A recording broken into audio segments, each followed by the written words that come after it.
The word ectopic comes from the Greek word ektopos, which means out of place. Ectopic pregnancy describes any pregnancy implantation outside of the uterine cavity. Classification of ectopic pregnancies can be broadly divided into two main categories: 1. Tubal and 2. Non-tubal. The vast majority of ectopic pregnancies are tubal, 95%. Although non-tubal ectopic pregnancies make up only 5% of all ectopic pregnancies, these disproportionately contribute to the morbidity and mortality associated with ectopic pregnancies. Non-tubal ectopic pregnancies occur in the uterine interstitium, that is, the cornule or angular cervix, ovary and previous caesarean section scar. A heterotopic pregnancy describes the situation where there is concurrent intrauterine and extrauterine pregnancies. The spectrum of presentations ranges from the asymptomatic woman picked up on transvaginal ultrasound through to massive intra-abdominal hemorrhage and collapse, presenting to the emergency department.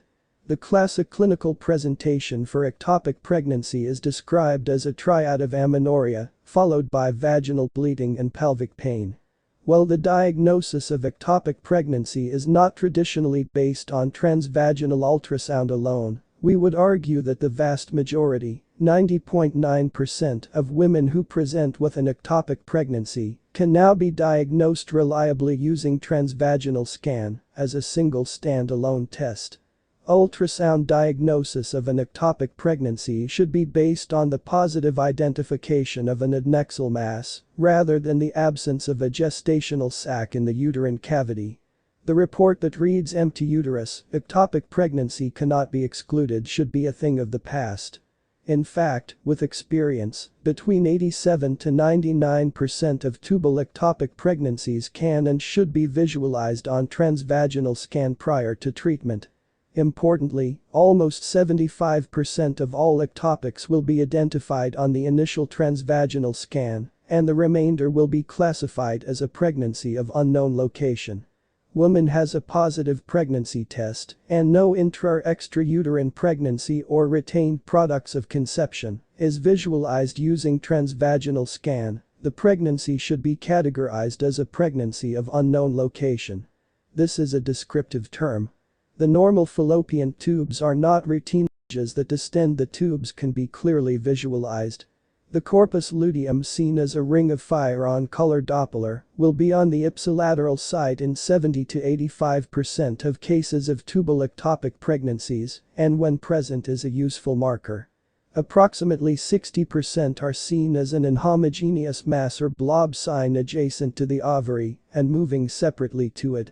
20% appear as a hyperechoic ring or bagel sign, and 13% have an obvious gestational sac with a fetal pole, with or without fetal cardiac activity.